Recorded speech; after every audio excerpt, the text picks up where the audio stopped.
Last time on First Party. It looks like we're down to our last two heroes. And these two don't really get along, so this should be a little interesting. I wonder what's gonna happen next. Now let's continue where we left off. GMJ here, continuing chapter 7. The last episode, yeah, it just wasn't my day. I wasn't feeling it. I just played just because. So I had to take a day off, and here I am on day 2. Or, yeah, this is kind of like day 20 to me. Anyways. Huh? It all goes back to Misuto. Misuto. If that little fucker thinks he's won this war, he's got another thing coming. Oh yeah, payback. Don't you just want to slaughter him like a pig right now? You should stop being such a pussy and look at all the things you're capable of. There'd be time enough to abandon all your potential after you're dead. My eyes begin to well up yet again. Are you saying there's still something I can do? Megori's expression turned deathly serious.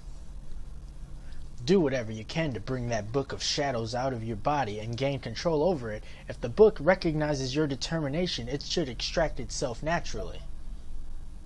And if you have the power of the book at your disposal, it'll lead the way right back into Misuto's nirvana.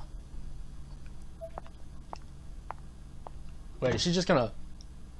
I can only stare incredibly at my abdomen. Megori took this opportunity to open my front door again to illustrate her point. Outside, the weather was still complete anomalous, with hurricane-like winds and debris clear everywhere. The clouds up above, too, were moving abnormally fast enough to disconcertate blood-red sky. Every few seconds, a sound not unlike a spark plug firing could be heard echoing from the distance as another black flame ignites and burns itself out in some random spot. I mean, you're going to lie down and die with this world, either way, so what have you got to lose? Show me how tough you are, while you're still got the chance. Just remember, the book was born from black magic. It adores cruelty and blood. With those portion words, Megori disappeared into the city, the sounds of her heels clacking softer and softer until they were no longer audible at all. Sachiko and I could do nothing but see her off. That's terrific! The entire nation was now plagued with entity walls and black silhouette-like spirits of the dead.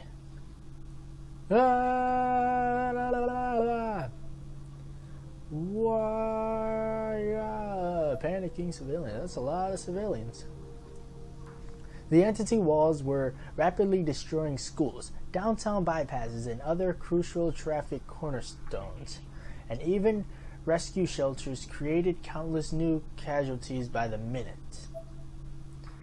People were running in the streets, panicking and confused, and almost certainly not much longer for this earth. Where are we supposed to go? It doesn't matter. Just run or you'll be crushed. What about overseas? How are you going to get there with the sky and ocean both screwed up? That is a great question. Meanwhile, in Mrs. Kyo's office, the black suit agents watched in horror as each TV monitor displayed a feed from a different news network across the world, and the story was exactly the same on all of them. Boss, what are we supposed to do? Oh man. We're all fudged. How is a book supposed to recognize my determination? What the hell am I supposed to do? God damn it, people! What am I supposed to do? I'm gonna go to my room. There's no reason for me to go upstairs right now. Okay, then we're gonna go to this room. Okay, let's go to... Alright then, we'll go there. I was hoping to go to all the rooms that were like, nah, you can't go in there. Oh, Hino's room. That's terrific. I can save the game. That would be a great idea. Well, if I can go to yes and save the game. Hey, I'm Sachiko. Nice, nice. 10 out of 10 already. The smell is coming from the outside of the mixture of burning metal and blood, almost certainly from the car accident. Well, we're not going outside. There are numerous books in the shelter of... Sis. No. No. A knife?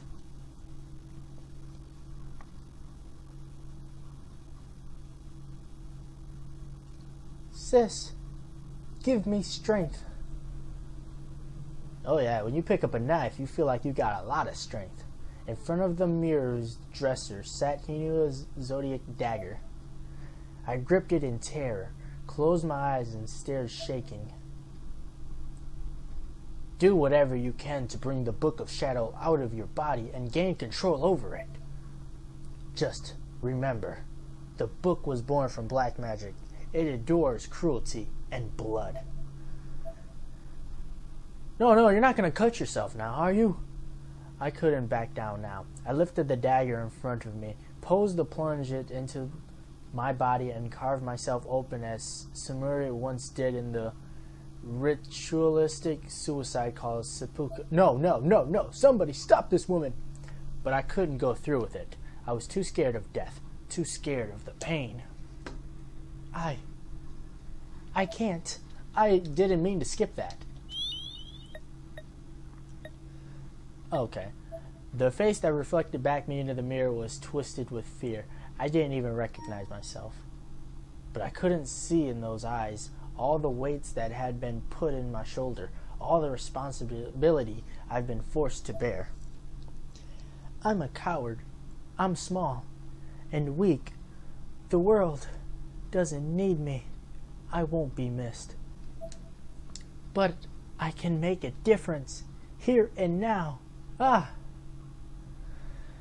My mind was made up. I lifted the dagger again, only to bring it halfway to the destination before halting its descent once more. No matter how determined I was, no matter how strong my conviction, this was literally suicide. I knew what had to be done, but knowing and accepting are two different things. Well, I began crying like a baby. This was the most afraid I'd ever been in my entire life, and almost certainly the most afraid I've ever would be. At this point, the only way I'd be able to go through with it was to clear my mind, and yet my arms make the motion automatically, and before I knew it, that's exactly what I did.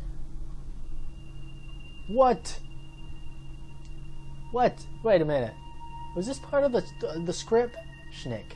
It's almost likely because I was thinking about it, or anything else. For that matter, that's the dagger found absolutely no resistance.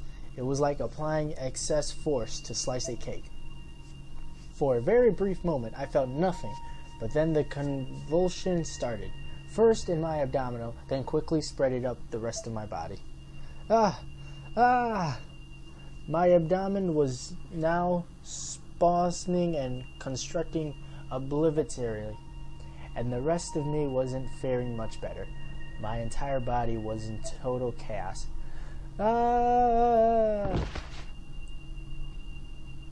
What? The extent of the agony I felt at the moment was absolutely impossible to convey. It was all encompassing. I was uttering, incapable of focusing on anything else. My lower body was spilling bright red blood, thick black blood, and an unknown yellow substance, all of which were bleeding together into a slurry that was, at its core, my life essence. Well, God. Oh, God. Somebody stop this. I don't like this camera. Oh, God, it looks so painful. This went far beyond anything I could ever imagine. The sheer shock of its rendering my mind in jumble that I simply could not untangle. I knew there was a reason I'd done this to myself, something I absolutely had to do, and it was crucial. But regaining enough cognitive function to do it would be a challenge. I can't do this. To cut across yet and remove the book. There's no way. My head was swimming as I tried, beyond all reasonable measures, to hang on to consciousness just long enough to complete the task at hand. I could still see my face in the mirror, but only just as the blood that had been spurring from my abdominal had largely glazed it over. It was a truly frightful sight, comparable to, if not more disturbing than anything I'd seen in heavenly hosts. I can't do it! I felt feeble, helpless, and the face in the mirror was smiling at me for it, darkly, obscensely. You can't do it. Jet black crows flew by outside the window, and in the moment, a fire sparkling within me, feeling oddly resolved, I gripped the dagger jutting out from the abdominal. Gah! Heck. I'm surprised she's not dead, and yanked it to the side with every last bit of strength I had left in me. Ah! The spray of blood gushing out of me became almost exponentially more violent. Most surprisingly, it seemed like equal amount of blood were rushing to my brain as well, and the effects was a feeling like the blood vessels in my head were on the verge of bursting. Really? So is this what we're doing? The book just pops out like that. That's bull. Whoops. Whoops, I forgot to read that. But just as I felt like I was moments from the final blackout, I saw something. There among my own entrance on the ground was a blood-drenching tome. Cough. It was the Book of Shadows without question. Yeah, we did it, people! My vision blurred from the intense loss of blood and even more intense pain. I fell forward, unable to maintain any substance of balance any longer. And I landed right on it. With a loud, warm, and unpleasant splash, my face planted firmly into the book, which was streaming under the odd temperature differential of my viscera. I have a feeling that book's gonna heal her somehow.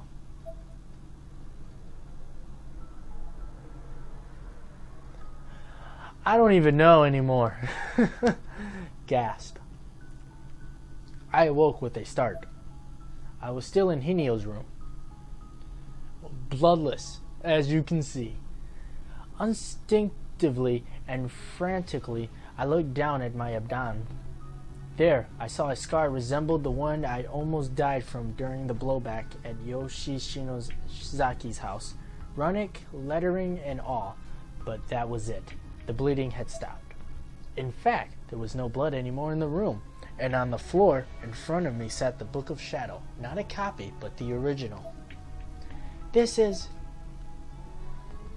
I slowly touched it, and from behind me, Sachiko spoke.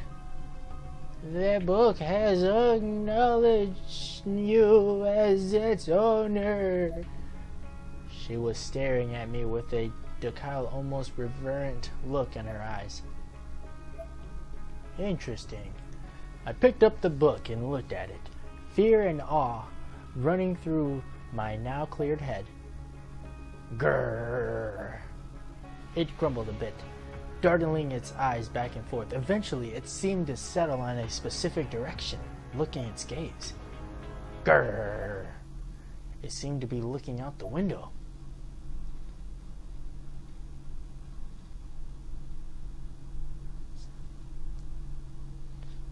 What is it?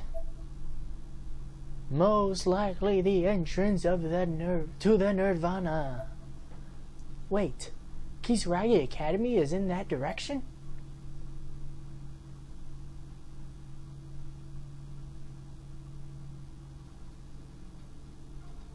Is that their parents?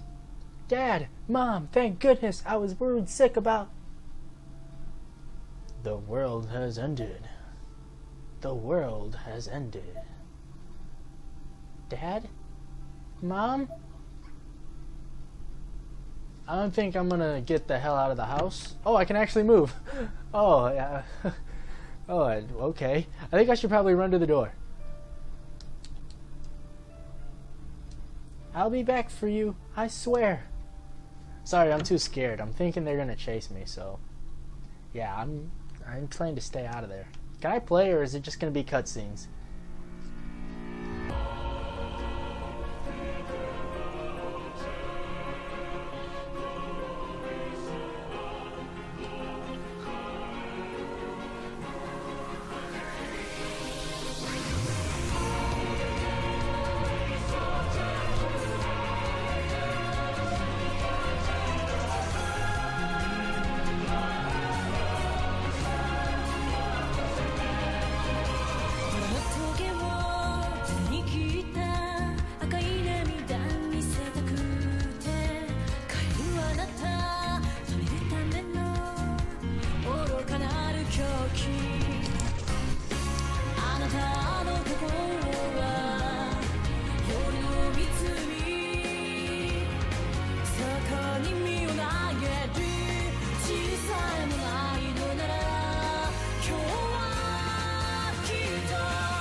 Okay.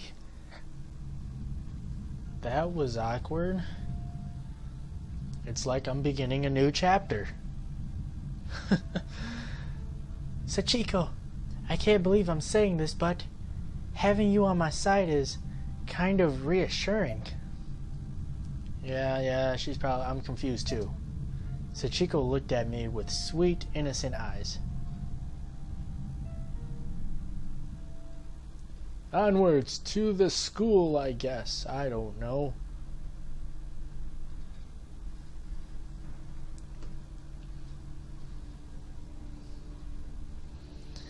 When I arrived at Kizuragi Academy, I got a much better look at the phenomenon.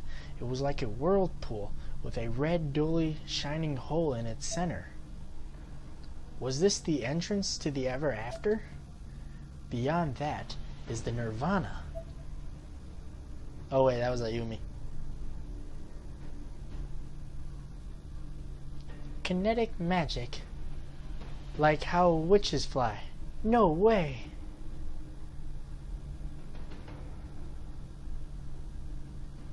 I closed my eyes, clasped the Book of Shadows tightly in both hands, and prayed.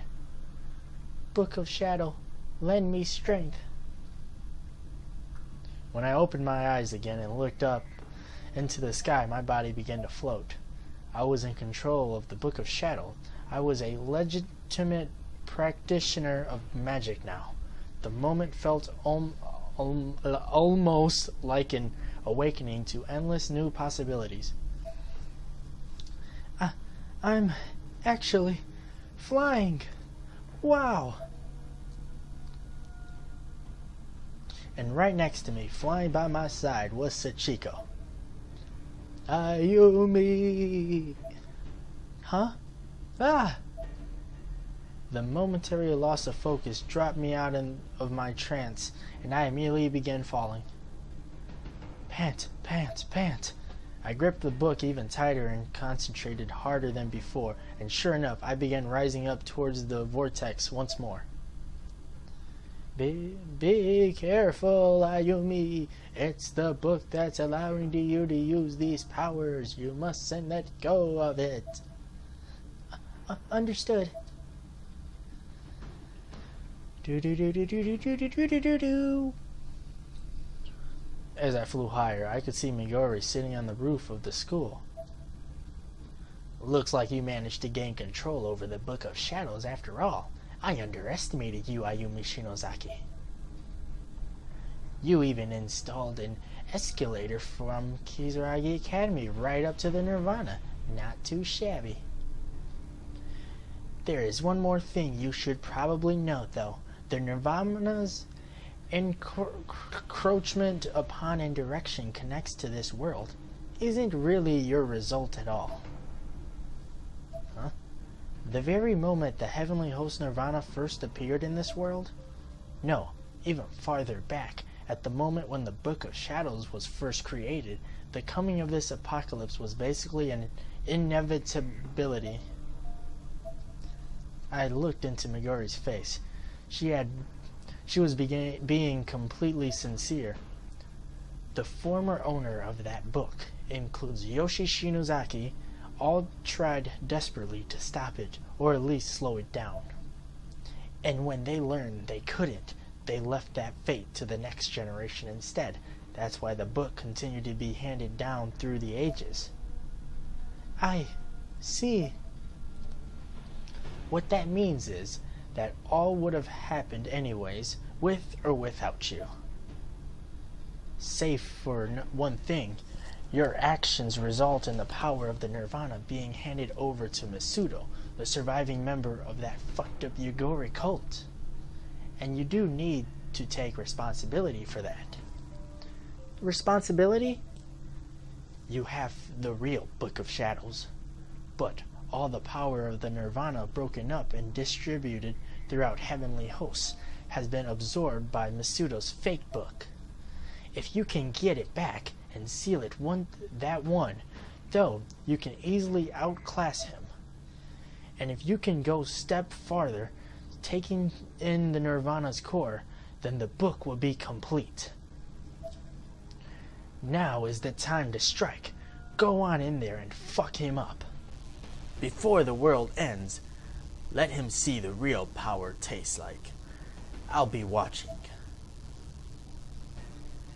Meguri grew smaller as I climbed higher and higher. As I looked up, I could see the threshold looming even larger, poising as if it wrapped itself around me. Ayumi! Are you scared? Are you scared of dying? I don't know. Am I? I smiled at her, and to my surprise, it was a genuine smile. Somehow or another, I was feeling very calm. Sachiko looked at me with wide eyes. What's wrong? Nothing. She turned away briefly, then looked over at me once more. It almost seemed like in the brief moment, she changed expressions in much the way someone would change a suit. Ayumi, what you should be scared of is Sachi, and the person in the Nirvana core. Don't let your guard down. The person in the Nirvana core?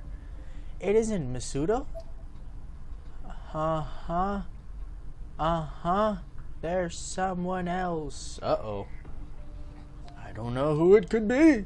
I looked back up to find myself particularly right on top of the hole in the sky that stood in front of the abnormally huge red moon.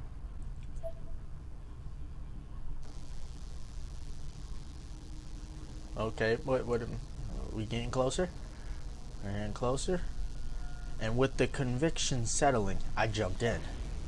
The harsh flash, the nausea, and the wrenching tightness in my chest caused me to lose consciousness for a second. But then I awoke to find that heaven and earth had switched places. It looked as though I was falling headfirst into a massive storm with flashing lightning and roaring thunder. It almost seems like I was previewing what the world would look like after its destruction. In the sky, there was an enormous face of a doll, and the wall around me were all made of flesh.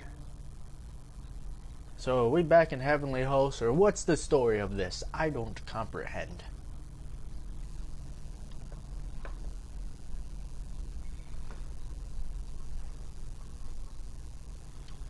Loading screen taking forever. Oh, I think it is Heavenly Hosts, just destroyed.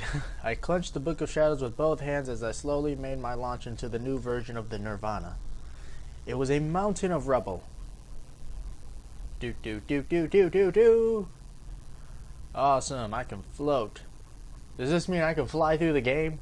Literally. What is this? Everything's broken to bits.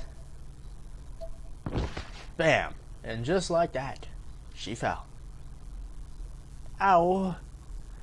What the hell? Ayumi, are you okay?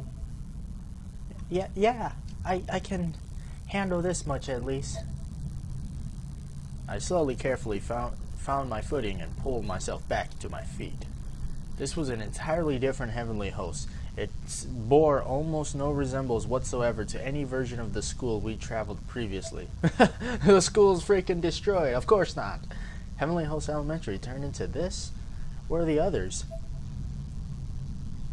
Mochida, Nakashima, Kishinuma, Miss Kyon, Aiko. Well, we confirmed that Aiko got killed, so you don't have to call her out.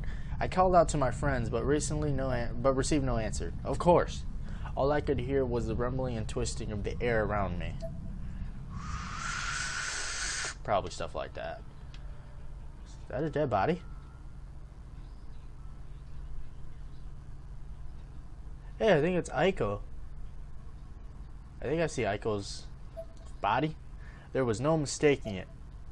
In the midst of the wretched pieces of clothes from Kishinuma Mochida... Oh, it's all of them. I didn't even notice that. Oh, they're all dead. It's official. They're all dead. And the unfortunate souls who were wearing the clothes were all buried under fallen beams and other debris and surrounded by a veritable sea of blood. Aw, man. Now's not the time to cry. I knelt down and began sobbing uncontrollably. You guys. Sob. Misuda, show yourself. What you've done is unforgivable. No, Kansa. Sachiko stared at me as I continued to scream and cry. Ayumi. Don't tell me there's a way I can bring him back. Sniffle. What is it, Sachiko? I'll see what I can do. I can try to restore Heavenly Host Elementary's destiny, at least some small parts of it. What? Yeah, that could be a bad idea. Sachiko produced a calavera necklace from her pocket. Ooh, shiny. The skeleton figure on the chain made a slight hollow clinking sound as it was handled. Very much as actual bones would. It looked handmade and seemed oddly warm, like a keepsake. Something. What is it? I had this weird feeling that I'd seen this object somewhere before. Well, I can't really see it because, yeah, the words are in the way. I swear that looks familiar, but from where? Hee. Though she was looking down at the ground a bit, slightly guilty and slightly guarded, Sachiko giggled slightly. This is my treasure. A big smile crept across her lips, and for a moment she looked every bit the part of the ordinary little girl. Huh? I was confused. Yeah, me too. Sachiko placed her hands on the Book of Shadows. Fact loop. And the book spoke. Repeat the same day. Followed by Sachiko. Oh, that's pretty cool. We're gonna go back in time and try to save everybody. Let's go back in time far enough where we saved Aiko. We should totally save her. I mean, she don't deserve to die, but then again, nobody deserves to die, so screw it. Kill Aiko. Suddenly, I was in Yoshi Shinozaki's clinic. The very same clinic Nakashima and I had visited in that fateful day. This person is Yoshi. I was viewing Sachiko's memory of the event from long ago. Yoshi was writing something in her journal. I've analyzed the anagrams and determined that all the spells written in this book are nothing more than theories. Not one of them has ever been properly tested. There are no success rating, there are no data of any kind. So why was I naive enough to attempt something so foolish? I've devoted everything I have, my blood, my soul, and in the end it was destined never to succeed in the first place.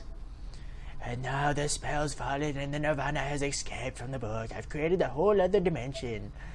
Worst of all the deceased who became trapped in the dimension are erased from existence in our world. Yeah, things just went from bad to bad. Sachiko came into the room in the back. Her eyes met with Yoshi as she smiled. However, since I was able to suppress the stray Nirvana. Sachiko stood obediently by her mother, wearing the white dress we'd seen in her in Heavenly Host. Yoshi patted her on the head approvingly. Cough. Slurp. Sachiko then coughed out a fine black mist, but sucked it back into her mouth like a carp. I could at least rescue one person in existence from that shadowed, forgotten fate. The face of the image was blackened out, like those of Seiko and the others, however. It's that person, and don't ask me who that is, because I have no clue. To my surprise, the black marking was slowly peeling itself away, revealing the features underneath. Whoops, I don't even think Sachiko was talking. Or Yoshi.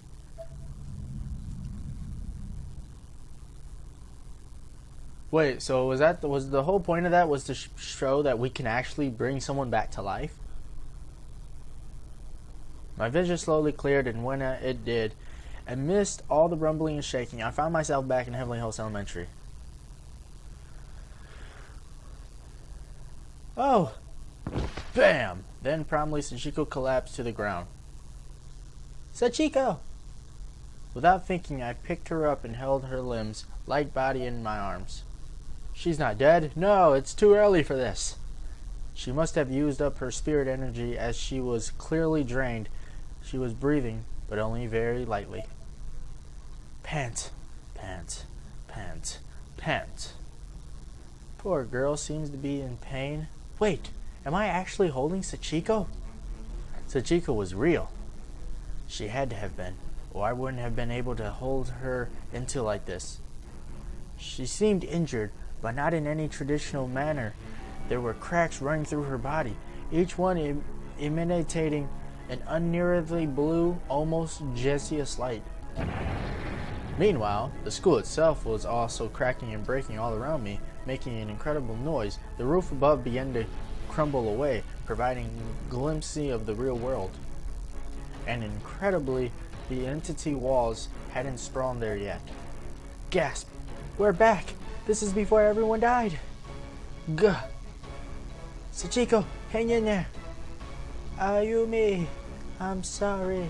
I couldn't revert more time. No, Sachiko, thank you.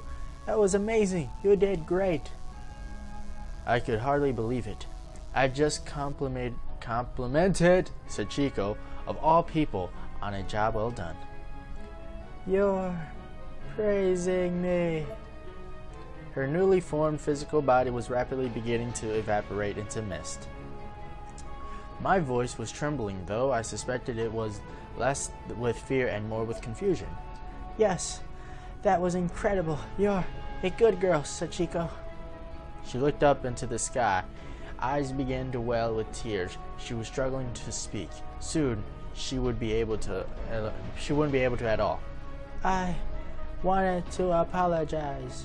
What? She barely had any voice left, but was persevering nonetheless.